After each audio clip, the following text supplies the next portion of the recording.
오늘 누가복음 10장 30절에서 37절 말씀을 가지고 가서 너도 이와 같이 하라 라는 제목의 말씀을 가지고 하나님의 은혜를 나누고자 합니다. 오늘 말씀은 우리가 너무나도 잘 아는 말씀이죠. 강도 만난 사람을 돌본 선한 사마리아 사람의 이야기입니다. 오늘 이 시간 주님께서 우리에게 묻고 계십니다. 누가 이 시대에 강도 만난 사람의 이웃이냐라는 것이죠. 우리의 주위를 둘러보면요, 많은 사람들이 이 인생의 고통 가운데 강도 만난 자의 모습으로 살아가는 사람들이 너무나 많아요. 우리가 강도 만난 자의 이웃이 되어줘야 돼요. 그들에게 가서 주님의 뜻을 가르쳐주고 주님이 기뻐하시는 그런 삶으로 살아갈 수 있도록 우리가 그들을 싸매고 그들을 안아줘야 될 것입니다. 오늘 여러분의 삶을 다시 한번 되돌아보면서 내가 과연 주님의 뜻을 따라 이 선한 행동을 하며 살아가고 있는 삶인지, 내가 주님께 헌신하며 주님의 영광을 위해서 살아가고 있는지 우리의 삶을 한번 되돌아보는 시간 되기를 주의 이름으로 축원합니다. 첫 번째로 같이 나눌 말씀은 강도 만난 인생에 대해서 같이 은혜를 나누기를 원합니다. 오늘 10장 30절의 말씀에 이렇게 기록되어져 있습니다. 예수께서 대답하여 이르시되 어떠한 사람이 예루살렘에서 여리고로 내려가다가 강도를 만나매 강도들이 그 옷을 벗기고 거의 때려 죽은 것을 버리고 갔더라 라고 말씀하고 있어요. 어떠한 사람이 예루살렘에서 여리고로 내려가다가 강도를 만납니다. 그러면 여리고가 어떠한 곳인가를 우리가 좀 알아보면 좋을 것 같아요. 그래서 지도를 준비했습니다. 여리고가 어딨냐? 뿅. 자, 바로 여리고는 여기에 있어요. 저 위에 빨간색으로 여리고가 되어 있네요. 저 왼쪽으로 지중해가 있고요. 그 다음에 그 여리고 밑에 보니까 베들레헴, 그 다음에 그 위에가 예루살렘 이런 곳이 있어요. 사해가 있고 요단강이 있고 쭉 위로 올라가면 또 호수 하나가 있겠죠. 자, 옆으로 보면 입체적으로 보면요, 이런 모형을 갖고 있습니다. 사해에서 저 위쪽까지는 이 골짜기입니다. 이 협곡이에요. 그러다 보니까 예루살렘은 저 위에 있고 여리고는 저 밑에 있으니까 엄청난 이 협곡 가운데 지금 있어서 예루살렘은 높고 여리고는 낮습니다. 다음에 사진을 볼까요? 자, 여러분 예를 돕기 위해서 이 한국과 좀 비교를 해서 이렇게 해놨는데요, 우리 강릉을 생각하면 좋을 것 같아요. 여기는 저쪽에는 동해바다고 여기는 강릉이고, 그 다음에 볼록볼록 세 개가 올라오는 데는 대관령 입구 정도 되고, 저 예루살렘은 대관령 정상이고 이쪽은 신부령 고개를 넘어서 그 뒤쪽 마을이 될 것 같아요. 자, 예루살렘은요 해발 790m에 있습니다. 그리고 여리고는 해저 250m, 저 보면 해수면보다 엄청 낮아요. 그러니까 이 예루살렘과 여리고 사이는요 얼마나 멉니까? 지금 직선거리로만요 1000m가 넘습니다. 1000m. 엄청나게 차이. 그리고 급격하게 경사입니다. 이 경사의 거리가 얼마나 되냐? 내려오려면 36km를 걸어서 내려와야 돼요. 이 곳에는 이런 곳이 지금의 지역인데, 이런 예루살렘에서 지금 여리고로 내려가고 있는 그러한 길을 지금 이렇게 보여주고 있습니다. 자, 그런데 이런 곳에 가다가 어떠한 사람이 강도를 만났어요. 그러니까 모든 것을 다 빼앗기고 엄청나게 얻어맞고 거의 죽을 지경이 되어서 그 사람을 버려두고 가버렸어요. 아까 그런 지형이 여러분 보세요. 사람 하나 버려두고 간다고 잘 보이겠어요? 그 엄청난 협곡 가운데 사람이 잘 보이지도 않아요. 그냥 그 사람은 어쩌면 거기서 죽어야 될지도 모르겠어요. 여러분, 우리 인생길은요 이 내리막 인생을 가면 반드시 강도를 만나게 되어 있어요.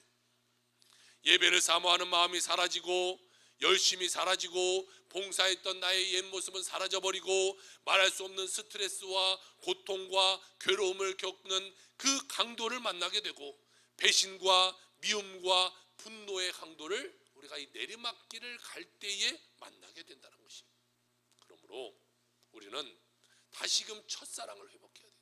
예수님을 처음 믿을 때 그 뜨거웠던 마음, 막 교회만 하면 눈물 콧물 흘리고 주님을 찬양했던 그 모습이 우리가 다시금 회복되어져야만 된다는 것이. 또한 기도가 회복되어져야 돼요. 많은 사람들이요 이 기도를 잃어버리고 살아가요. 일주일을 여러분 살면서 얼마나 기도하고 오셨나요? 얼마나 우리가 이 사순절을 지나면서 여러분 기도하고 인생을 살아가나요? 목사님 저 바빠서 기도할 시간이 없어요. 나 다른 거 할 시간은 있어요. TV 볼 시간이 있고 드라마 볼 시간이 있고 뭐 다른 거 할 시간이 있는데 왜 기도할 시간만은 없을까? 감사를 회복되어야 돼요. 요즘 많은 사람들은요 모든 것에 불만이 많아요. 감사가 없어요. 감사할 때 감사하지 못해요. 그리고 우리는요 기쁨을 회복해야 돼요. 어려움이 찾아올 수 있어요. 문제가 찾아올 수 있어요. 그러나 그곳에서 우리가 기쁨으로 하나님께 감사할 줄 아는 자가 정말 믿음의 사람이 되게 되는 것이죠. 요한복음 10장 10절은 이렇게 말씀하고 있습니다. 도둑이 오는 것은 도둑질하고 죽이고 멸망시키려는 것뿐이요 내가 온 것은 양으로 생명을 얻게 하고 더 풍성히 얻게 하려는 것이라. 할렐루야. 여러분 악한 원수가 와서는요 여러분을 도둑질하고요 여러분을 죽이고 여러분을 멸망시킬 뿐이라는 것이에요. 우리가 예수 믿기 전에는요 다 이런 강도 만난 자의 모습이었어요. 마귀가 우리의 삶을 침범해서 우리를 넘어뜨리고 우리를 죽게 만들고 우리 하나님께서 멀어지게 만들어서 지옥 갈 인생으로 만들어버렸어요. 우리에게 와서 절망과 고통과 질병과 괴로움을 줘서 우리는 그 가운데 살아갈 수밖에 없는 존재가 되어버렸어요. 그런데요 하나님의 은혜로 예수 그리스도 이 땅 가운데 보내주시고 예수를 믿음으로 말미암아 우리가 옛사람이 아니라 새로운 사람으로 변화받게 하고 축복된 삶을 살아갈 수 있도록 만들어 주셨다라는 것이, 그러니 우리 삶은 얼마나 은혜입니까? 어떠한 문제가 다가와도 은혜입니다. 내 삶에 아픔이 다가와도 은혜고 내 삶에 어려움이 다가와도 은혜인 것이, 우리가 문제를 생각하지 말고 하나님의 축복을 생각하면서 살아가는 자가 될 때에 하나님의 더 큰 은혜가 우리에게 주어지게 된다는 사실을 기억하기를 주의 이름으로 축복합니다. 그러므로 여러분 우리는 다시금 이 내리막 인생을 살아가서는 안 돼요.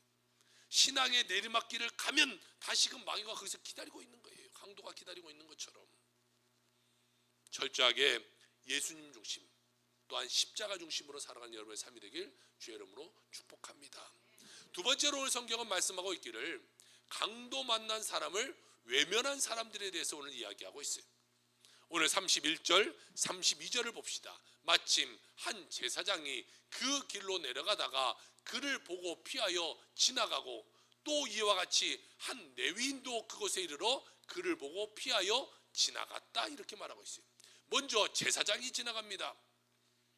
이 제사장은 내려가다가 피 흘려 죽게 된 사람을 봤어요. 그런데 그 사람을 보고 아이고 이 사람은 피 흘리고 있구나, 이 피를 만지면 내가 부정하게 되니까 피해서 가자고 그 사람을 피해서 그냥 가버렸어요. 여러분 제사장의 사람은 어떤 사람입니까? 제사를 하는 사람이에요. 많은 사람들 앞에서 존경받고 많은 사람한테 칭찬받는 사람이에요. 복장만 봐도요 멋지게 옷을 입고 여기에는 흉패에는 또 보석을 쫙 달고 정말 누가 봐도 멋있어요. 그리고 누구든지 존경해요. 그런데 가장 존귀한 직분을 가졌고 가장 존귀함을 받은 그 사람이 죽어가는 그 사람을 버려버리고 가버렸다는 것이, 여러분 그 사람은요 사람들에게 존경받는지는 모르겠어요. 그러나 그 마음에는 하나님이 없는 사람과 같은 모습이에요. 자기를 더 사랑하는 거예요. 하나님 사랑보다 나를 더 사랑해서 이 사람 만지면 내가 부정해지니까 이 사람 만지지 않고 내가 그냥 나만 살겠다고 그냥 가버리는 거예요. 이 사람 못 본 채도 누가 나에게 뭐라고 할 사람 없으니까 아까 그런 협곡에서 이 사람 버려두고 간들 누가 나를 보고 아유 저 제사장이 저랬어 라고 말할 사람이 없기 때문에 그냥 가버리는 것이, 누가 보고 있다면 그 사람은 그냥 갔을까요? 만약에 그 지역의 주민들이 같이 가고 있으면 제사장이 그런 모습이 있었을까요? 그런데 누군가 보지 않는다고 생각하니까 하나님보다 자기 사랑함이 더 나타나서 그냥 지나쳐가 버리는 것이, 제사장 뒤를 이어서 레위인이라는 사람이 옵니다. 그런데요 레위인도 그 사람을 보고 그냥 지나가 버려요. 레위인은 어떤 사람입니까? 그 성막에서 제사를 돕는 사람들이에요. 예배의 의식을 담당하는 사람입니다. 오늘날로 말하면요 교회를 섬기는 사람들, 교회를 봉사하는 사람이에요. 이게 교회에서 봉사자라면 그래도 교회를 오래 다니고 그리고 믿음이 있다는 그 사람인데 그 사람이 피 흘려 있는 사람을 그냥 버려두고 아유 나 모르겠다고 가버렸어요. 여러분, 우리는요 고난 받는 이웃을 돌보는 자가 돼야 돼요. 나 몰라 하는 자가 되어서는 안 돼요. 성경은 우리에게 우리 주변에 가난하고 헐벗고 굶주린 자들을 돌보라라고 성경은 계속해서 우리에게 강조하고 있어요. 특히 구약 성경에 보면요 세 종류의 사람을 돌보라고 말합니다. 첫 번째는 나그네입니다. 두 번째는 고아입니다. 세 번째는 과부입니다. 이 당시에 나그네, 고아, 과부는 가장 어렵고 힘든 삶을 살아가는 사람들을 대표하는 사람들이었어요. 뭐 요즘은요 과부라고 해도 돈 많은 과부도 많아요. 요즘하고 다른 것 같아요. 그때는 가장 어려운 사람, 가장 소외된 사람, 그런 사람이에요. 그래서 그런 소외되고 어려운 사람을 늘 돌봐야 된다는 것을 우리에게 가르치고 있어요. 신명기 15장 7절 8절에는 또 이런 말씀을 하고 있어요. 내 하나님 여호와께서 내게 주신 땅 어느 성읍에든지 가난한 형제가 너와 함께 거주하거든 그 가난한 형제에게 내 마음을 완악하게 하지 말며 내 손을 움켜쥐지 말고 반드시 내 손을 그에게 펴서 그에게 필요한 대로 쓸 것을 넉넉히 구워줘라, 이렇게 말씀하고 있어요. 주변에 힘들고 어려운 사람들을 돌보지 않으면요 오늘 성경은 뭐라고 말하고 있습니까? 우리의 마음이 완악한 자다. 그냥 안 돌보면 그냥 중간 정도 되는 것이 아니라 너는 완악한 자야, 이걸 성경은 이래요. 너는 나쁜 사람이야. 네가 왜 그 사람을 보고도 못 본 채 하냐, 그냥 가냐, 너 아주 나쁜 사람이야. 성경은 우리에게 그렇게 말하고 있는 것이. 우리가 열린 사랑의 마음을 가지고요 강도 만난 이웃을 도우며 살아가는 자가 되어야 될 줄로 믿습니다. 예수 믿는 사람은요 그런 사람이 돼야 돼요. 나만 위해서가 아니라 하나님이 늘 보고 계시니까 하나님이 명령하신 그 어려운 사람을 돕고 살아가는 거예요. 우리나라에도요 외국에서 온 외국인 노동자들이 참 많아요. 근데 우리나라 사람들도 외국인들을 별로 좋아하지 않잖아요. 그러다 보니까 그 사람들 업신여기고 막 때리고 욕하고 일 시키고 돈 안 주고, 그것도 우리나라도 비일비재예요. 또 요즘도 이 고아들이 얼마나, 지금 세상에도 고아는 어렵고 힘든 삶을 살아가요. 또 주위에 보면 어려운 사람들이 너무 많아요. 그런 사람들을 돕는 우리 믿음의 사람들이 돼야 되고 그런 교회가 돼야 되는 것이. 그래서 우리가요 힘을 다해서 우리가 어떻게든 이 지역을 도우려고 우리도 노력하면서 나가는 거예요. 아직 작은 개척교회지만 어려운 이 동네 학생들, 편부모 학생들을 불러다가 그들에게 이 장학금도 때로는 주고, 또 어려운 교회가 있다 보면 그 교회 우리가 월세도 내주기도 했고요. 이번에 튀르키예 시리아에 어려움이 있으니까 우리가 또 그들을 도와서 또 구제비를 보내기도 하고요. 어떻게든지 우리가 할 수 있는 최선의 노력을 하면서 교회도 나가는 것이고, 그 교회에 일원되는 여러분의 삶도 그 어려운 사람들을 돕는 사람, 내 주위에 어려운 사람이 누가 있을까를 찾아보면서 그들을 돕는 그런 모습으로 살아가는 우리의 믿음의 사람들이 되어야 될 줄로 믿습니다. 지금부터 우리가 철저하게 힘들고 어렵고 고통당하는 이웃을 사랑으로 섬겨 하나님의 큰 복 누리며 살아가는 여러분의 삶이 되길 주로 축복합니다. 내 것을 나누면 마이너스가 아니에요. 내가 어려운 사람을 도우면 도운 만큼 마이너스가 아니라 그보다 이상의 그 사람을 우리에게 축복으로 더하여 주신다는 거예요. 그러니까 내가 내어줘야 하나님이 우리 삶 가운데 더 주시는 거예요. 아까도 사진에 봤지만 사해 바다는요 내어주지 않기 때문에 그 바다는 죽은 바다예요. 그래서 식물이 살지 못해요. 그러나 그 위에 있는 갈릴리 호수는요 저 위에서 헬몬산에서부터 내려온 그 물을 계속해서 요단강을 향해서 내려주기 때문에 거기는 아주 물고기도 많이 살고 그 다음에 나무들도 많이 사는 풍족한 곳이 되게 되는 거예요. 우리 믿음의 사람은요 이 사해와 같은 삶을 살지 말고 갈릴리 호수와 같은 삶을 살아가야 돼요. 내 것을 내어주는 거예요. 계속. 그러면 하나님 우리 삶을 더 좋은 곳으로 계속해서 공급해 주시게 되는 것이죠. 그런 믿음을 가지고 많은 사람을 돕고 하나님의 축복받아 살아가는 여러분의 삶이 되길 주의 이름으로 축복합니다. 마지막 세 번째로 온 성경은요 강도 만난 사람을 돌본 사마리아인에 대해서 이야기하고 있습니다. 오늘 33절 34절에 이렇게 말하고 있습니다. 어떠한 사마리아 사람은 여행하는 중 거기 이르러 그를 보고 불쌍히 여겨 가까이 가서 기름과 포도주를 그 상처에 붓고 싸매고 자기 짐승에 태워 주막으로 데려가서 돌보아 주었다라고 말씀하고 있어요. 여기서 우리가 주목해 보아야 될 단어가 있는데요. 여기는 불쌍히 여겨입니다. 불쌍히 여겨. 우리는 이런 불쌍히 여기는 마음이 우리가 있어야 돼요. 세상을 보면서 강도 만난 세상의 사람들을 보면서 그 사람을 불쌍히 여기는 그런 마음이 있어야 돼요. 아직 예수를 믿지 않는 사람을 보면서 불쌍히 여기는 마음이 있어야 돼요. 그래야 그들을 전도하고 그래야 그들을 우리가 돕게 되는 것이죠. 요즘 많은 사람들은요, 마음이 강팍해졌어요. 다른 사람이 어떻게 되든 말든 별로 신경 쓰지 않아요. 그냥 나 피해 당하지 않는 것이 더 중요하다고 생각해요. 그래서 고난당하고 고통당하고 문제 있고 경제적으로 힘든 그런 사람들을 향하여 불쌍한 마음이 없어요. 강도 만난 사람을 본 제사장처럼 레위인처럼 그냥 지나가 버리고 마는 그런 사람과 같은 삶을 요즘 시대의 사람들은 살아가고 있다는 것이죠. 우리 예수 믿는 사람은요, 그런 모습으로 살아가서는 안 돼요. 내가 그런 모습으로 살아가고 있다면 여러분, 오늘 우리가 회개해야 돼요. 하나님, 내가 그 어려운 사람들을 못 본 채 했네요. 불쌍한 사람들 내가 그냥 돕지 않았네요. 하나님, 나를 용서해 주세요. 회개해야 돼요. 그리고 깨닫고 주님의 그 믿음으로 나아가는 자가 되어야 될 것입니다.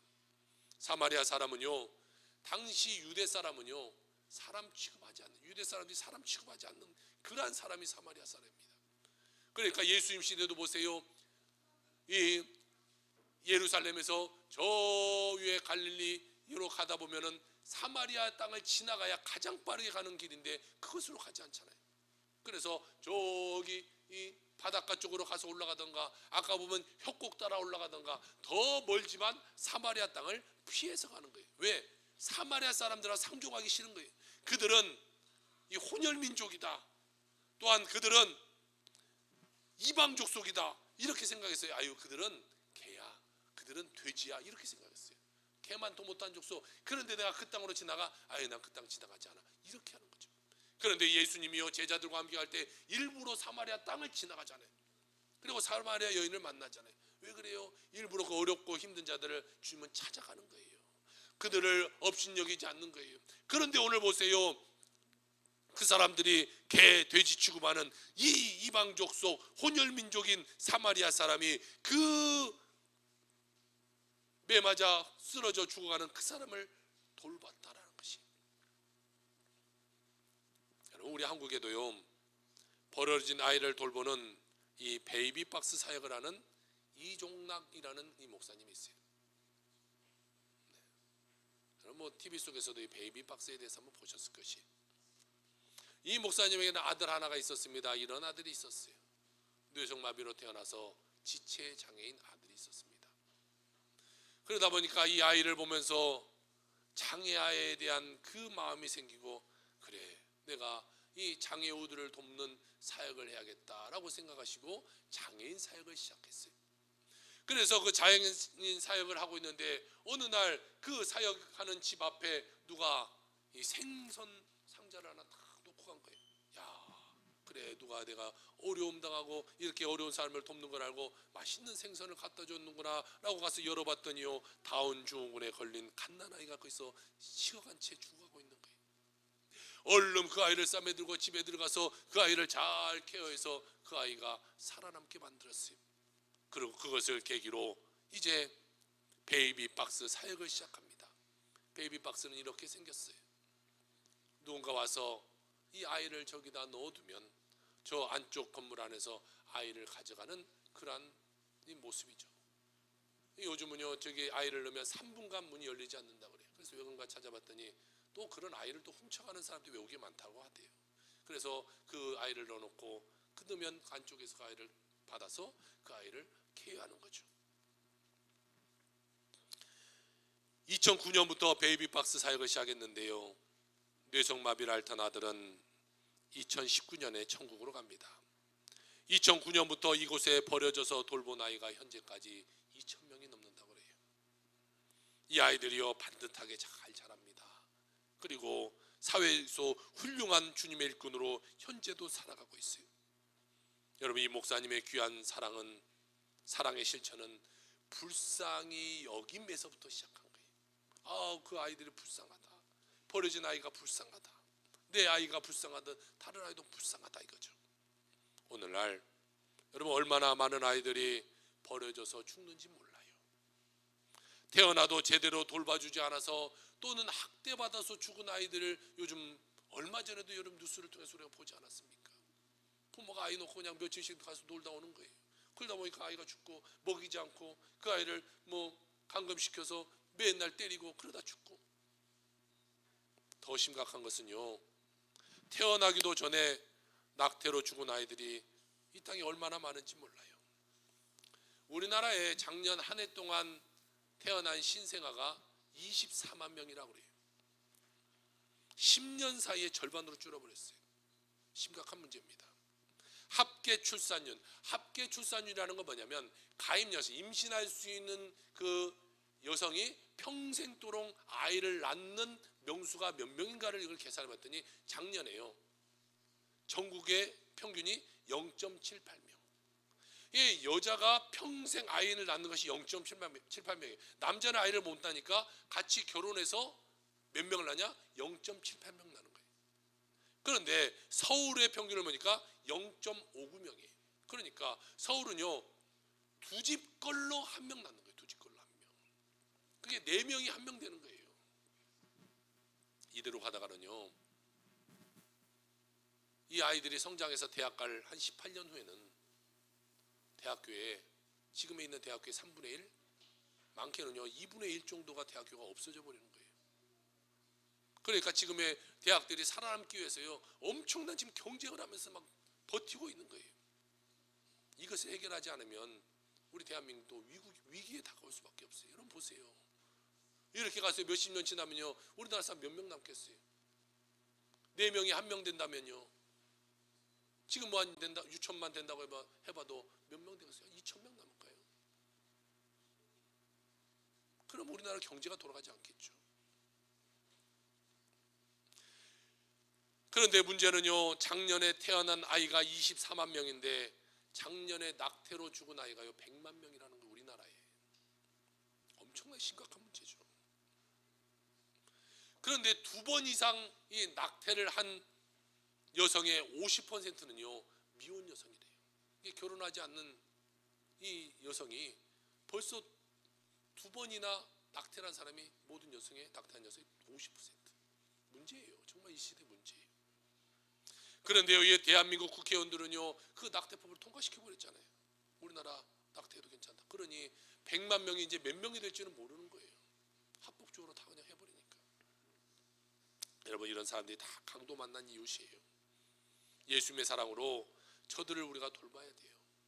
이 나라에 정말 태어나기만 하면 어떻게든지 이 나라에서 도움을 주든 아니면 어떻게든지 그들을 잘 자라나게 해서 그들을 잘 살 수 있도록 만드는 것이 정말 우리의 사명이 되어버렸어요.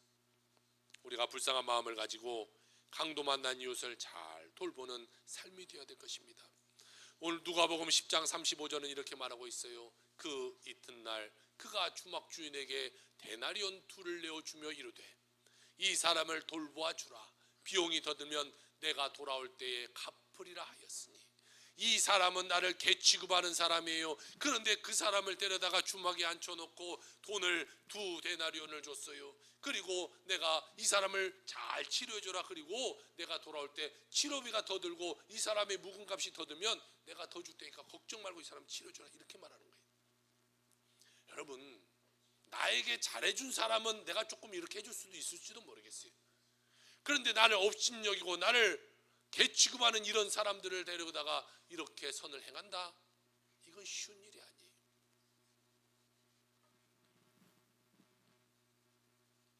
이것을 이 시대에 접목시켜 본다면요, 이 사마리아인은 예수님이 될 것이고 강도 만난 이웃은 우리가 될 것이. 그러니까 강도 만난 이 이웃인 우리를 예수님이 오셔서 우리를 싸매주시고 우리를 돌봐주시고 주막에 맡겼다라는 것은 이 시대에 교회에 맡겨줬다라는 것이. 그래서 교회는 신앙의 보금자리가 되는데 그 말씀을 통해서 이 사람을 잘 양육시키고 잘 치료해서 하나님 앞에 위대하게 쓰임받는 자로 만드는 것이 교회라는 것이죠. 우리는 그러한 주님의 자녀가 되어야 돼요. 주님이 이렇게 물어보십니다. 오늘 10장 36절입니다. 우리 같이 한번 읽어볼까요? 시작. 내 생각에는 이 세 사람 중에 누가 강도 만난 자의 이웃이 되겠느냐? 예수님이 물어보는 거예요. 이 세 사람 중에 누가 강도 만난 자의 이웃이냐?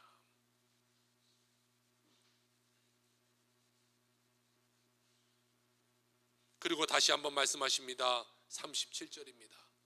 또 같이 한번 읽어볼까요? 시작. 이르되 자비를 베푼 자니이다. 예수께서 이르시되 가서 너도 이와 같이 하라 하시니라. 할렐루야. 주님이 우리에게 말씀하십니다. 가서 너도 이와 같이 하라. 내가 너희에게 사랑을 베풀어 준 것처럼 너도 가서 세상 가운데 어렵고 힘들고 강도 만난 그 이웃에게 사랑을 베풀면서 인생을 살아가라. 불쌍한 마음을 가지고 치료해주고 사랑을 실천하라고 예수님이 오늘 우리에게 말씀하고 있는 것이, 여러분, 인도의 선교의 아버지 또한 현대 선교의 아버지라고 불리는 윌리엄 캐리 선교사님입니다. 1761년에서 1834년까지 사셨는데 이분은 원래 뭐 했냐면 이 구두를 고치는 사람이었어요. 구두 고치는 사람. 그런데 하나님의 은혜를 너무 받고 내가 이렇게 살 수 없다. 내가 선교사로 가서 정말 예수님을 모르는 사람에게 예수님을 전해야겠다라고 생각하고 선교 본부에 갔습니다. 그리고 선교 본부에 가서 목사님들 저를 선교사로 보내주세요. 나 선교사로 가고 싶습니다. 그랬더니요, 이 사람이 지금 배운 것도 없잖아요. 아유, 당신은 자격이 되지 않습니다. 선교사로 갈 수가 없습니다라고 그랬어요. 그러니까 그러면 당신들이 안 보내주시면 나 혼자 가겠습니다 하고 혼자 그냥 자기 뜻대로 이 인도로 선교사로 갑니다. 인도에 가서요, 예수님의 사랑을 그가 적극적으로 전해서 정말 이 인도에 예수님의 사랑을 널리 전파한 위대한 선교사가 됩니다. 그가 위대한 선교사를 알려졌을 때 인도의 총독이 그것을 알고 이런 귀한 사람은 초대해라. 그리고 초대하고 만찬을 딱 준비합니다. 만찬을 준비해서 같이 식사를 하십시다 라고 말하고 있는데, 그때 이 군대 장교 한 사람이 와서요, 비웃는 조로 이렇게 말합니다. 당신 과거에 구두 만든 사람 아니야? 이렇게 말해요. 그러니까요, 이분이 고개를 이렇게 저으면서 말합니다. 아닙니다. 저는 구두 만든 사람보다 더 아래, 저 더 아래인 구두를 수선하는 사람입니다 라고 말하는 거예요. 가장 보잘것없는 직분이라고 할지라도 여러분, 성령에 의해서 그가 쓰임받기 시작하니까요, 이 인도의 위대한 선교사가 되게 되는 것이죠. 그는요, 늘 겸손했어요. 그는 인도의 16개의 언어로 성경을 번역했어요. 그래서 많은 사람들이 성경을 읽게 했어요. 여러분, 우리가 16개의 국어 정도 할 수 있는 사람이 있습니까? 그런데 이 구두 수송공이 인도에 가서요, 16개 언어로 성경을 다 번역한 거예요.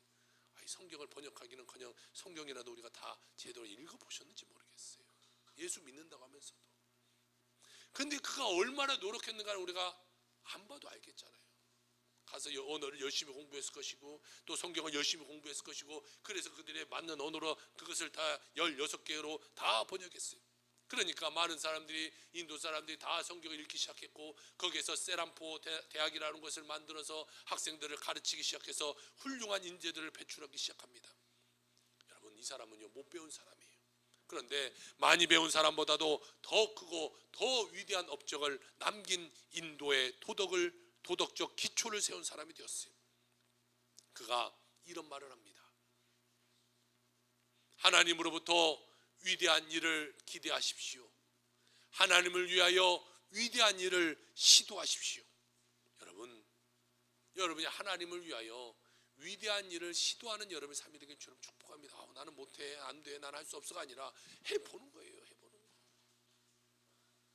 여러분이 사랑을 실천하길 바래요. 그리고 그가요, 마지막 이 땅을 떠날 때 이러한 유언을 남깁니다. 내가 죽으면 캐리 선교사에 대하여 아무것도 말하지 말고 캐리 선교사의 구세주에 대하여 말하시오. 여러분은 과연 누구를 나타내면서 인생을 살아가고 계십니까? 나 자신을 나타내면서 인생을 살아갑니까? 아니면 예수님을 나타내면서 인생을 살아갑니까? 한 주간 살면서 여러분 예수님을 얼마나 나타내면서 인생을 살다 오셨습니까?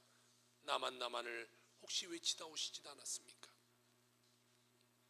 여러분 과연 강도 만난 자의 이웃으로 내가 오늘 살아가고 있는가를 한번 살펴봐야 되는 것이죠. 아니면 무심코 나 자신을 보호하고 위험에 처해 있는 그 사람을 돌보기보다 나를 더 생각하고 나를 위하여 그냥 그 사람을 피해 가버리는 그러한 삶을 살아가고 있진 않는지요. 오늘 우리에게 주시는 주님의 음성에 귀 기울여야 될 것입니다. 가서 너도 이와 같이 하라. 주님은 오늘 우리에게 명령하고 계신 말씀입니다. 가서 너도 이와 같이 하라. 한 번뿐인 인생입니다. 이 인생 주님이 기뻐하시는 인생으로 하나님의 영광을 위해 살아가는 여러분의 삶이 다 되시기를 주의 이름으로 축원합니다. 아멘. 기도합시다.